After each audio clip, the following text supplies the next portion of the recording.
teachers being as busy as they are, it needed to be something that would take minimal extra work for our teachers. That it was something that was kind of fully structured and ready for them to use.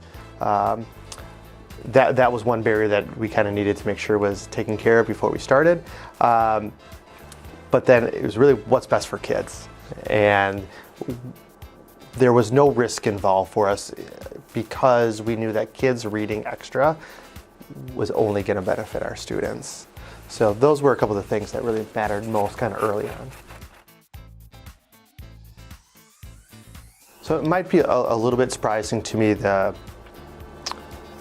the depth that our teachers quickly adapted to DIBS and made it a larger part of their classroom environment, and the diversity with which that happened, where some are really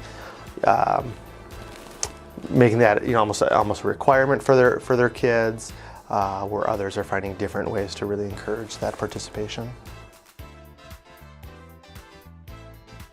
When we talk to parents about DIBS, sometimes they don't know what we're talking about until we tell them the books that come home. So it's really great how our kindergartners, our first and our second graders just assume that this is what school is, and that all schools must have this program and have this availability. And honestly, it's something that all schools should have, and because it seems so natural, why would you not have a book that you can take home and read at home each day?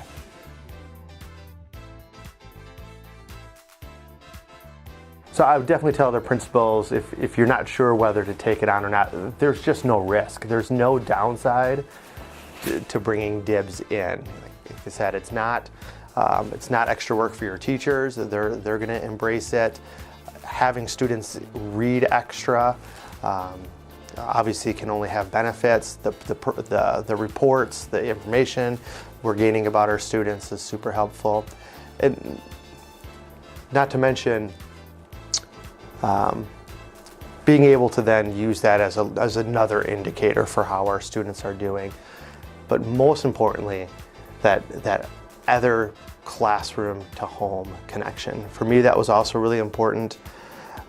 We were always looking for ways to increase our parent involvement, but for me, that didn't just mean having another family night or having other things that connect parents to the school. I was more interested in what can we do to connect parents to the classroom in an everyday, meaningful way, not just in these one-offs. And DIBS has really helped us do that.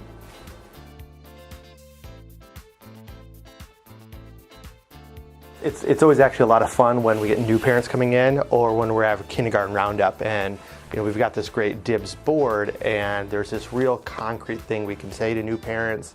That, hey, this is something that makes us unique. This is something that you can look forward to with your child going here. That's really a part of our culture.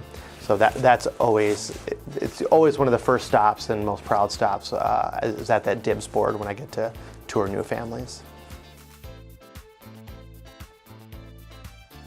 Certainly, there's a little bit of a technology piece that we had to plan for, and not just plan for what technology we need, but also where are we going to put it. And I guess that's true then as well as for the books, both in the classroom and the books being stored, but those have been easy to overcome.